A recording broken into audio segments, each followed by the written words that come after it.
Isa na namang umaga na puno ng pag-asa mula sa salita ng Diyos. Halina at makibahagi sa ating umagang pagbubulay, pagpapalakas at pagpapatatag sa ating pananampalataya sa Panginoong Hesus. Mula sa Section 6 ng Southern Tagalog District Council of the Assemblies of God, tayong lahat ay magkaisa sa pagpapalagong espiritual.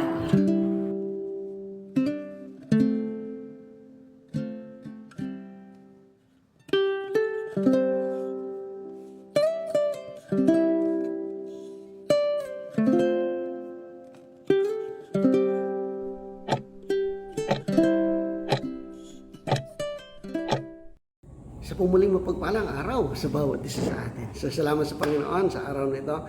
Yan, so kamusta?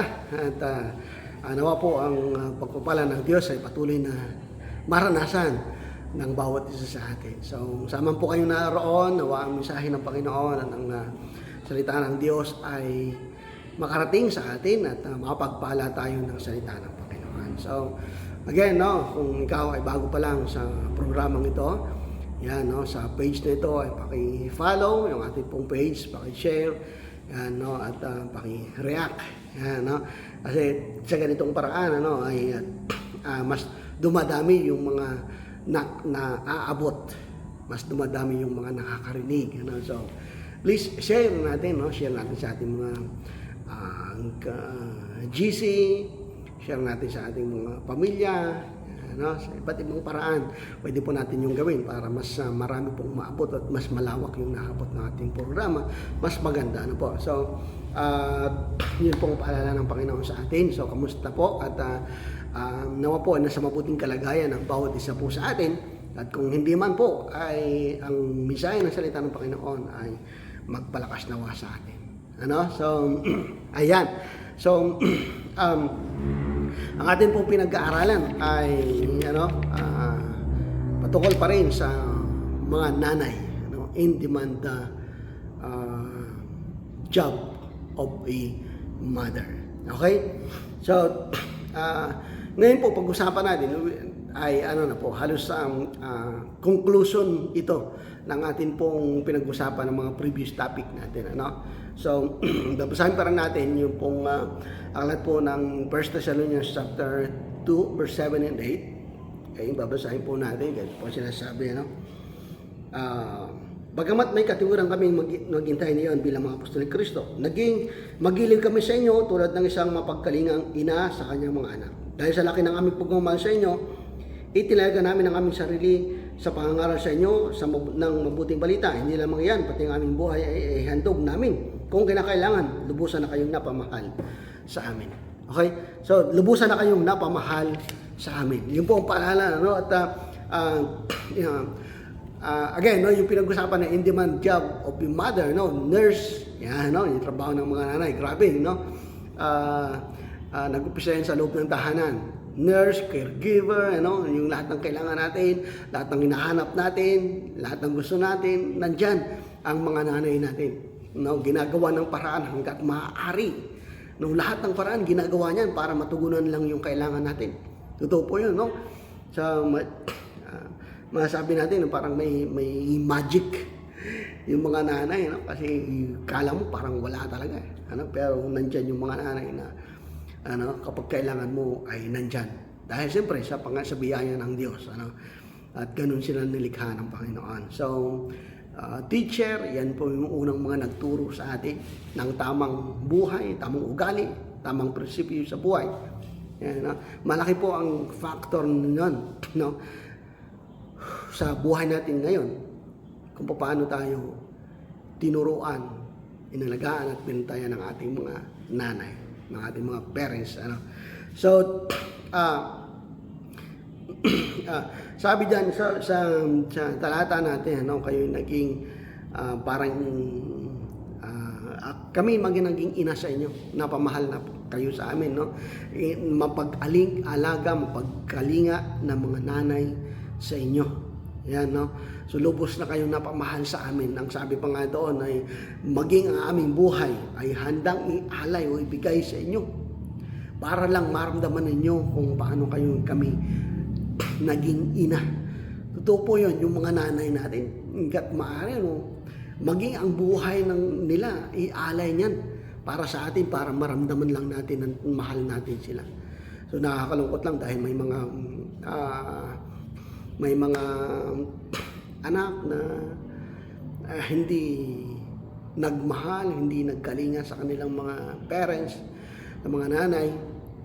So minsan hindi rin natin masisisi, may mga pagkakataon na talagang hindi rin talaga naging ina sa kanila at pinabayaan. May mga tao din naman, no? May mga karanasan tayo, may mga napapanood ng mga pinabayaan, inabandona ng mga magulang, inabandona ng ina nung bata pa. Okay? Pero alam naman natin yung rason, hindi naman nila yung gagawin kung talagang hindi sa matinding kadahilanan, ano? At may mga nalaman naman tayo, may mga panood na nagtagumpay sa buhay, ano, nag-success sa buhay, napapunta sa ibang mga tao na talagang nag-aruga at nagkalinga din sa kanila. At ngayon, ano, marami tayong mga panood na naghahanap ng kanilang nanay, matagal na panahon na sila nabandona at hinanap ngayon. At nagpasalamat kasi nabuhay sila. Hindi man sila inaruga, hindi man sila inalagaan, pero nabuhay sila at nagtagumpay sa buhay. Di ba? So, pasalamat pa rin tayo sa ating mga ina. Ito po ay ilang mga paalala na lang, ano, sa atin bilang mga anak sa kanilang mga ina. Okay? So, mothers are not perfect, but they are right. Okay? Mothers are not perfect, but they are right. Ang mga magulang, ang mga nanay ay hindi perfecto, pero sila po ay tama. Okay? Sila po ay tama para sa inyo. Yan ang inyong ina, kaya hindi ka pwedeng magkumpara sa iba. Okay? So, yan ang mga nanay na ibinigay ng Diyos sa iyo. Yan ang nanay na ibinigay ng Diyos sa atin. Wala na tayong pwedeng hanapin pa. Mothers are not perfect, but they are right. Tama sila. Totoo po yan. Kasi wala namang parents, wala man ang nanay na nag-isip na ikasasama natin. Kung mayroon mang iba, pero ilan lang yon. Pangkalahatan, mga nanay, hindi nag-isip yun na ipapahamak natin. Hindi sila perfecto, pero naitama. Tama para sa atin. Okay? Wala na tayong hahanapin. Hindi natin pwedeng kumpara ang ating mga nanay sa ibang mga nanay. Hindi mo pwedeng ikatwira na sabihin, sana iba na lang aking naging ina. Sana hindi na lang, di ba may mga ganong napapanood tayo sa mga pelikula. Minsan, mga pelikula yun ay pinapaganda. Pero in realidad, parang wala naman. Pero kung may mga ganong mga sitwasyon na nagsasabing, sana hindi na ikaw ang aming naging ina. Ayan. Sana iba na lang. Pero sa totoo lang, sigurado ka ba na kung iba ang iyong ina, ganyan ka rin? Baka mas malalang iyong buhay kung iba ang iyong ina. Sana yung kagaya na lang ng aking ina, kagaya na lang ng aking kaklase. Yan, ano?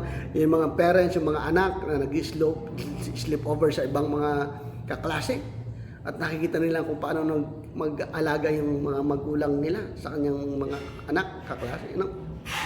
Minsan kinukumpara rin, sinasabing sana kagaya na lang ang ina, kagaya ng ina ng aking kaklase. Pero kung ikaw ang naging anak niya, kung yung ina na kinukumpara mo, ikaw ang anak, baka hindi rin po pwede sa kanya ang ginagawa mo. Yan, no? So, baka hindi uobra sa iyo, baka hindi uobra sa ibang ina ang ginagawa mo sa iyong ina. Yan, no? Kaya hindi sila perpekto. Kagaya na pinag-usapan natin, kumbaga parang napaka-super woman, super mother. Pero totoo, mayroon rin din po yung mga mali. May mga kakulangan din po yan. Pero tama yan para sa iyo. Yan ang iyong ina. Wala ka nang hahanapin pa. At kung sila ay hindi naging tama, hindi naging tama ang kanilang pagpapalaki sa inyo, hindi naging tama ang kanilang mga desisyon, hindi mo yan pananagutan. Pananagutan nila yan sa Diyos. Kaya po, ang mga parents ay hindi kumpleto pero tama sila. Tama yung kanilang desisyon, tama yung kanilang sinasabi. At kung magmali man sila, mananagot sila sa Diyos. Hindi sa inyo. So kaya po, parents are not perfect, but they are right. Okay? So, minsan, nagreklamo tayo sa ating mga nanay. Minsan, sabi natin, napaka-irrelevant na yung ating mga nanay. Pero hindi po. Ganyan lang talaga yung puso ng isang ina.